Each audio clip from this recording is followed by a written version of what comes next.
So let us run this test so we can definitely see how we are going to look, sound, and feel in this environment. All right. Let me see, Paul. Peace and blessings back again. All right. So today was the first day we were back for meditation sessions, and we had some technical difficulties. So speaking to you all instead, I guess virtually, or this will be recorded and we'll post it on the website and on the YouTube page. Today's conversation is really a brief conversation about the concept of breathing and the benefits of conscious, aware, mindful breathing. One of the things that happens when we set time off to breathe, to get centered, and to not so much reflect, but to allow the conversations in the mind to continue on without our engaging. One of the benefits of that is we are learning to separate ourselves from the noise, the internal noise.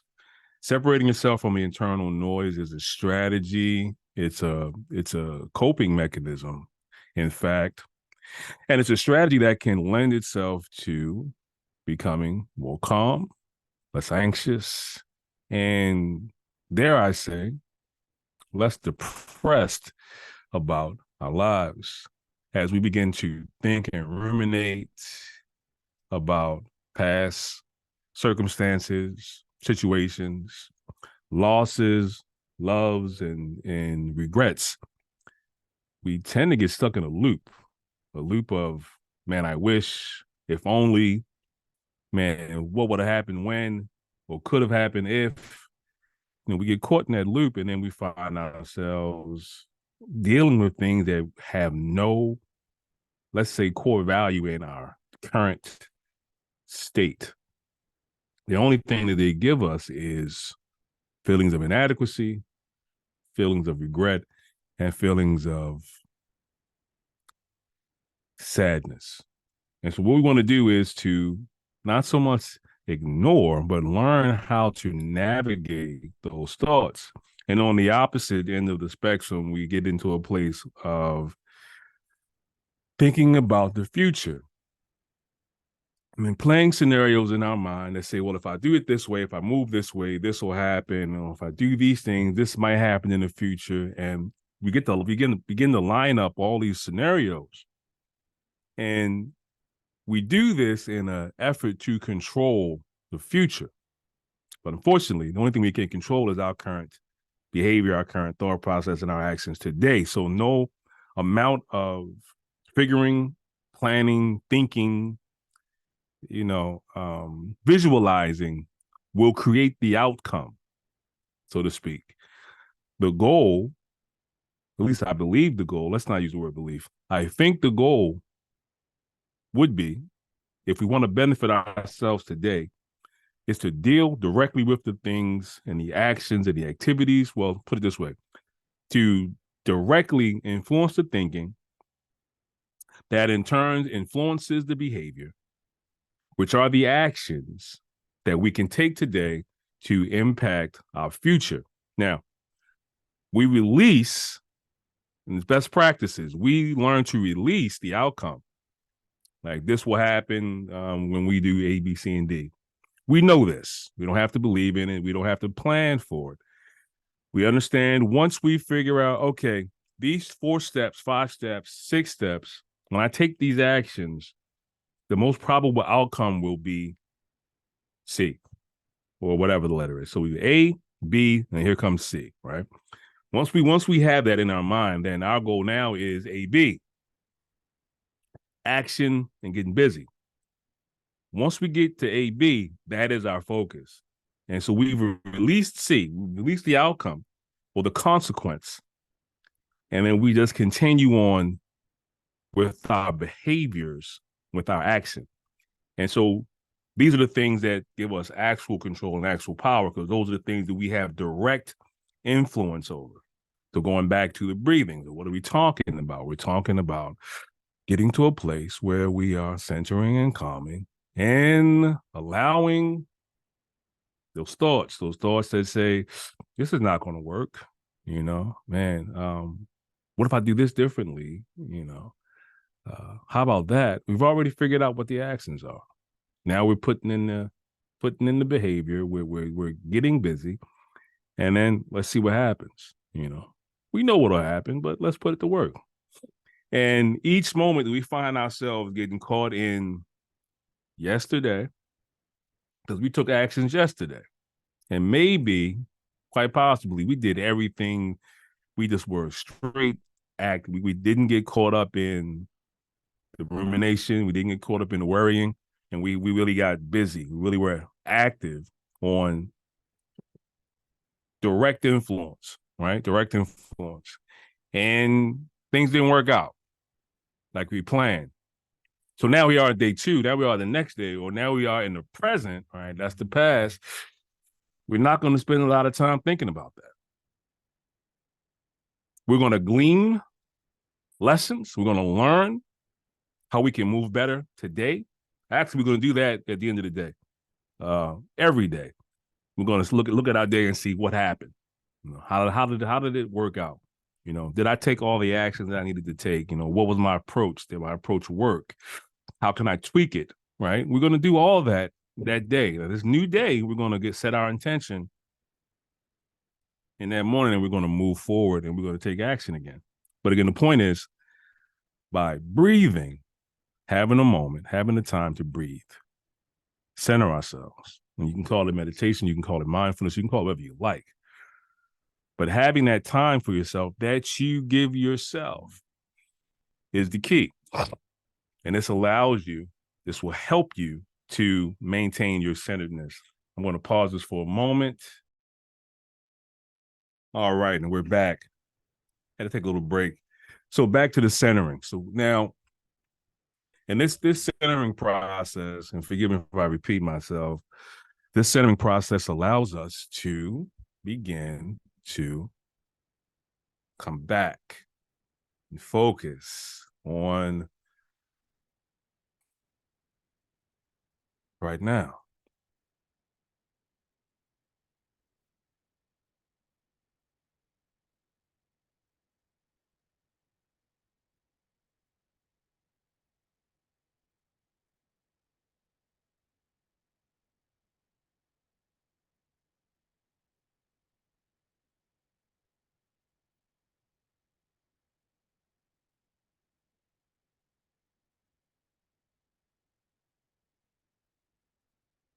Now let's get to the strategy.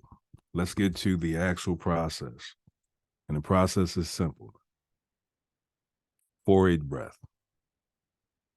And there are many other ways that you can do this, but the one that I think works the best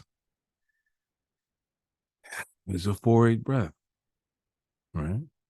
You inhale through your nose on a 4 count. 1, 1,000, 2, 1,000, 3, 1,000, 4, 1,000. You exhale from your mouth through pursed lips. 1, 1,000 on an 8 count. 1, 1,000, 2, 1,000, 3, 1,000, 4, 1,000, 5, 1,000, 6, 1,000, 7, 1,000, 8, 1,000. You perform this in and out breathing process 3 times, and then breathe normally. You do it again. So breathe normally for a couple of breaths, maybe 3 breaths. Just breathe regular, and then you go back into your 4-8. You do that twice. Now, this is a great segue if you have a other meditative process that you engage in. If you're doing sound bowls, we'll talk more about that. If you're doing a loving kindness meditation, if you're going to do any type of contemplative mindfulness or meditative activity, or if you're going to count your breaths, just sit, work on a mantra, right? Perform some type of transcendental, which is really just a mantra meditation, whatever it is. I think this is a great segue to get you settled and, dare I say, speed the process of full engagement in the mindfulness, the awareness, the calming experience. When we get into meditation, or at least when I came to meditation, and there were definitely reasons to get settled, find a calming place to be, to be less anxious, less rumination. When I came to this, however many years ago, and in the late 80s, and that was definitely my intention. What I found was a very difficult process and a very unfriendly process, which really it required an immense amount of willpower to stay engaged. To paint a picture for you, let's paint the picture. One of the things that I was taught, what we did, and there weren't any online things to find. 1986, too. Very few resources. You had to go and find a book or a teacher, someone for direct transmission or direct mentorship. And one of the things that we were taught, first thing, we got in a corner, facing the corner, or facing the wall if you didn't have a corner. I mean, if you're alone and you're practicing your own home, you can always find a corner. Sit facing the wall very closely, and then find the spot on the wall to focus your eyes. And in this, your eyes were open. You were looking at something, and then you were just focusing on that dot. There was the conversation of letting the thoughts move and staying focused on the dot, and you find yourself drifting, come back to the dot, working on your posture. We're sitting in full lotus. If you could muster a half lotus, again, that's just with your legs crossed in a very specific way. And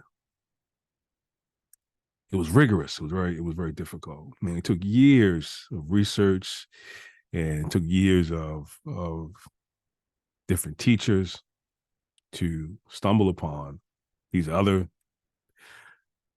aspects or properties and techniques, and we can delve into all that in the course of this process. But the most important thing that I gleaned from this was incorporating breath work, not just counting breaths, but actual deliberate breath manipulation. It was almost a cheat code. It was almost a cheat code to the physical outcome that we're looking for. And the spiritual outcomes do follow. And I do think there's merit in completing this process and having a traditional approach to meditation and mindfulness.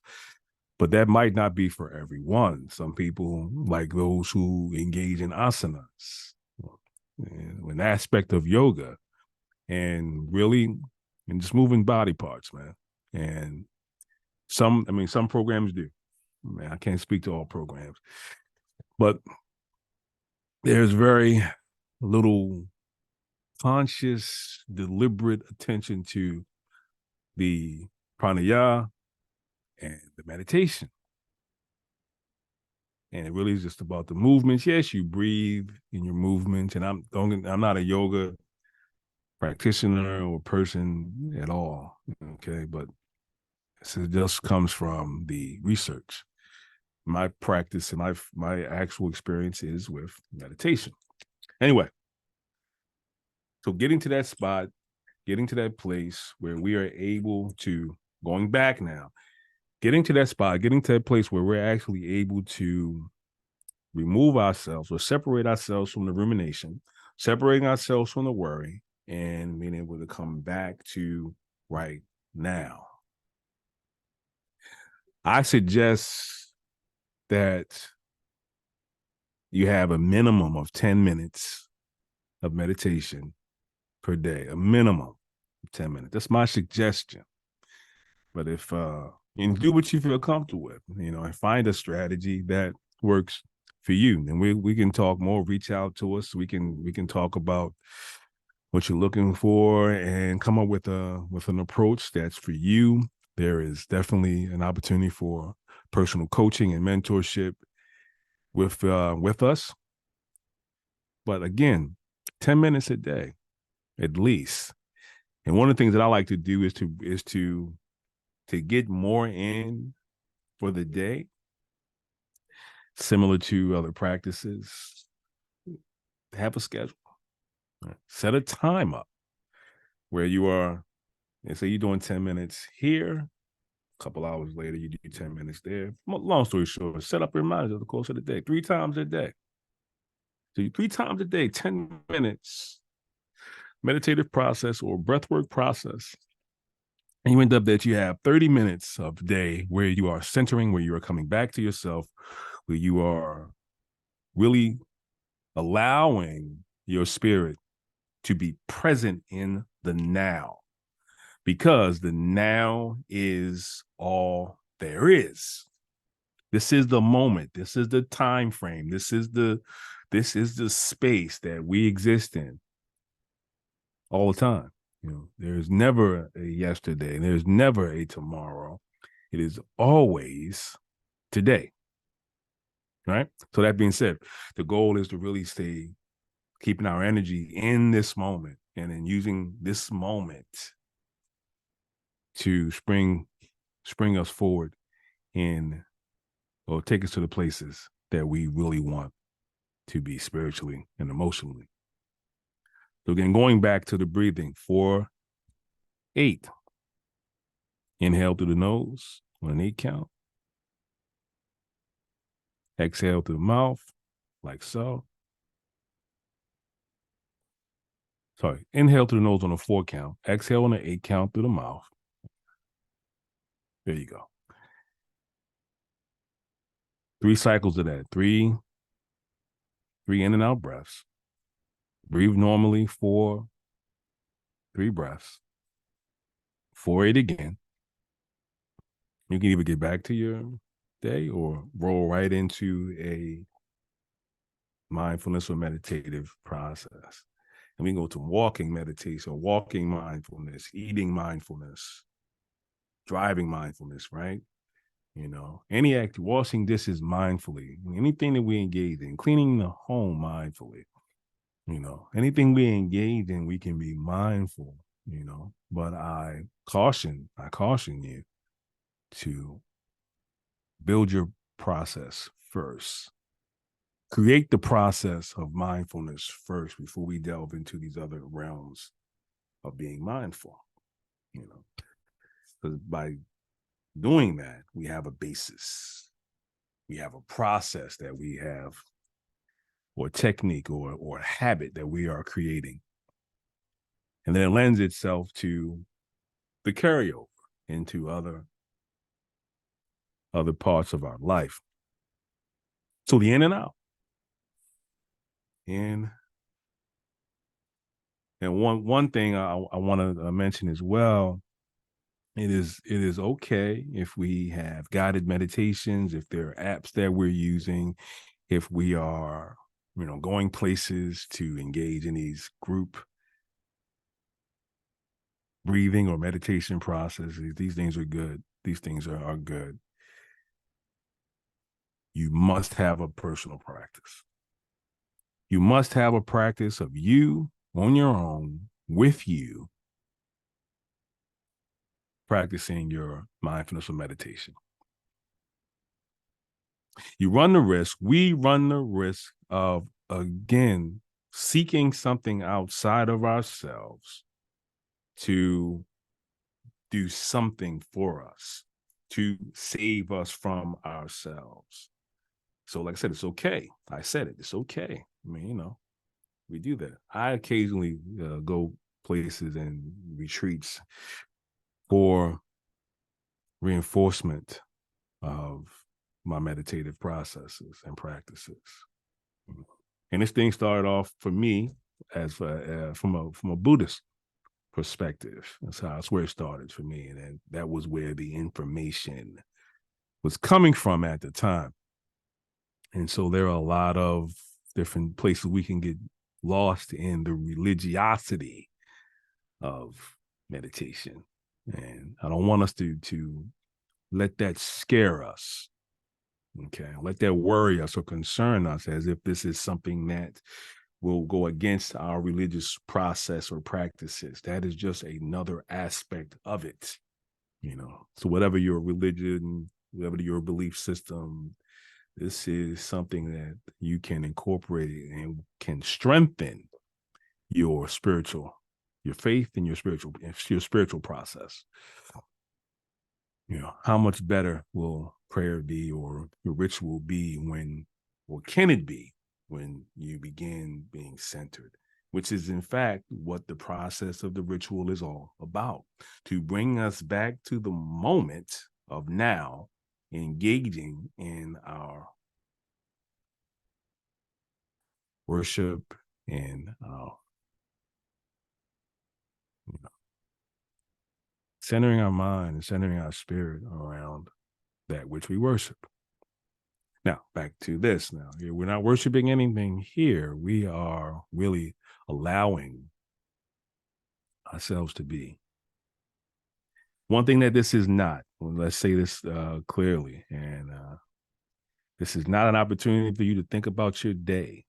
It's not an opportunity for you to strategize for a business concept or idea or marketing plan. And this is not a time to just make your schedule for your kids' soccer games and baseball games. This is not a time to determine what the over and unders are for the Premier League in England so you can make the proper bet. This is not the time for that.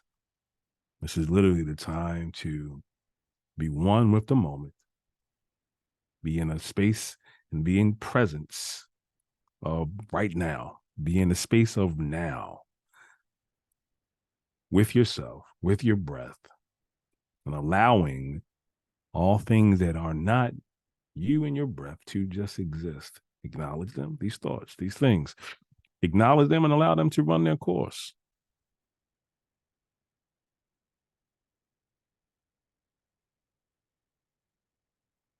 So in